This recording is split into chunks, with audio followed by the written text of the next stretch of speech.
अस्सलाम वालेकुम जी। क्या हाल है? ठीक ठाक हो? रब सोने की दुआ है, दुनिया जिस जिस कोने च वसदी हो पे अल्लाह सोना तो खैर वफीज ना रखे।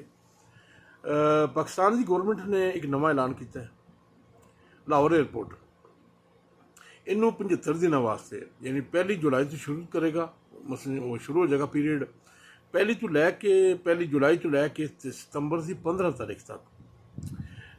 उन तुम कह सकते हो कि जुजवी तौर पर करफ्यू 3 घंटे वास्ते सवेरे 5 तो लैके 8 बजे तक, यानी हर रोज़ सवेरे 5 तो लैके 8 बजे तक जोड़ा है वो मसलन फ्लैटां बंद रहनगियां मुकम्मल तौर पर, ना कोई आवेगी तो ना ही कोई जावेगी।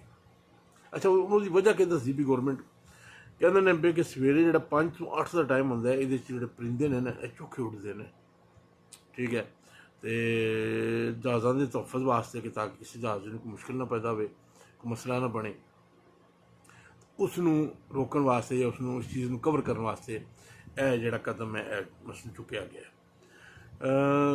छोटा एयरपोर्ट है लाहौर, एडा वड्डा एयरपोर्ट नहीं है।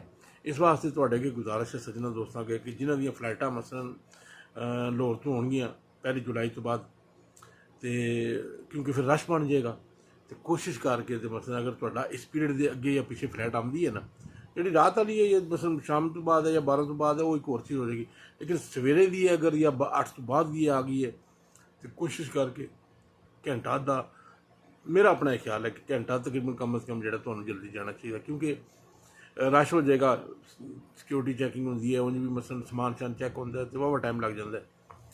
तो इस वास्ते यानी 1 जुलाई तो लैके सितंबर 15 तक सुबह 5 तो लैके 8 बजे तक जुजवी तौर पर लाहौर का जोड़ा एयरपोर्ट है मसलन वो करफ्यू सिस्टम बंद रहेगा, यानी वो किसी किस्म की ना कोई फ्लाइट आएगी तो ना कोई फ्लाइट जाएगी। यूरोप वाले यहो तजर्बे करते रहे ने, असी पहली बार कर लगे हाँ, देखो नतीजा क्या निकलता है।